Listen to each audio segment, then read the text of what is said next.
السلام عليكم ورحمة الله. متابعينا الكرام في كل مكان، أهلا وسهلا بكم من جديد. لو أول مرة بتشوفني، أنا عبده محمد من صفحة الكورة مع الدود، وده برنامج ميجا كورة بقدم لك فيه أخبار تهم الرياضة المصرية وبالأخص النادي الأهلي. موضوع كده انتشر من فترة والمدة دي بقى منتشر بشكل كبير قوي. سؤال اتسأل: من أين يأتي النادي الأهلي بالمال؟ للأمانة أنا ما كنتش حابب أتكلم في الموضوع ده، لأن لو اللي بيسأل مجنون أكيد المستمع عاقل. لكن في كام خبر كده ظهروا، حبيت أعرضهم عليكم رد للناس اللي بتقول من أين يأتي النادي الأهلي بالمال. بسم الله الرحمن الرحيم. كده الفيفا بعتت للنادي الأهلي 2.5 مليون دولار مقابل مشاركته في كاس الانتركونتيننتال وفوزه على العين الإماراتي 3-0.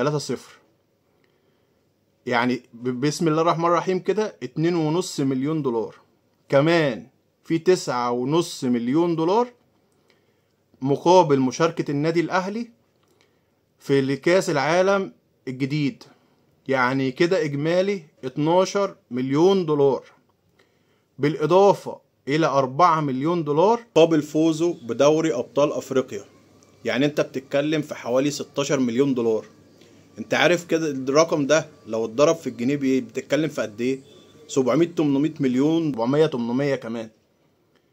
لا، والمشكله ان انت بعد الارقام دي كلها انا ما كلمتكش لا في استثمارات ولا في قناه ولا في بث مباشر ولا في باب الرعاة اللي بتجري ورا النادي الاهلي عشان اللوجو بتاعها يتحط على تيشيرت النادي، ولا يظهر ليهم اعلان يخص النادي او يتلضم اسمهم في اسم النادي الاهلي. يا جدعان انتوا مستوعبين؟ اللي بيسأل السؤال ده مستوعب هو بيتكلم على مين اساسا؟ انت بتتكلم عن افضل كيان رياضي في الشرق الاوسط.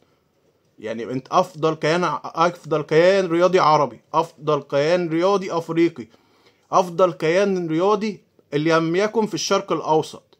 النادي اللي بيتذكر اسمه في كل نسخة من كاس العالم القديمة والجديدة، النادي اللي بيتذكر اسمه في كل نسخة من دوري أبطال أفريقيا ومعظم الأوقات بيفوز بيها.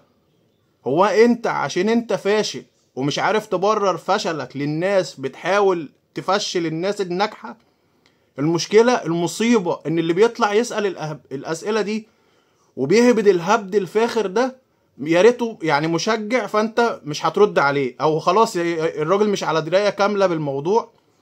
فلكن اللي بيتكلم ناس بتطلع بتتكلم باسم نوادي، وناس عندها شعبية كبيرة، وناس اشي مساعين، وناس بيتكلم باسم نادي يطلع يقولك من اين يأتي النادي الاهلي بالمال. انت مستوعب انت بتقول ايه؟ ما تبقاش انت واكل برسيم ولا لفف لك شوية تبن في سجارة والمفروض بقى انا ارد عليك. لا، والمصيبة ان في ناس بتاخد الكلام من نفس الاسطوانات المشروخة وكوبي بيست كوبي بيست. يا جدعان شغلوا عقلكم. السؤال ده لو انت سألته والله نواديكوا هتتجاب رفعه.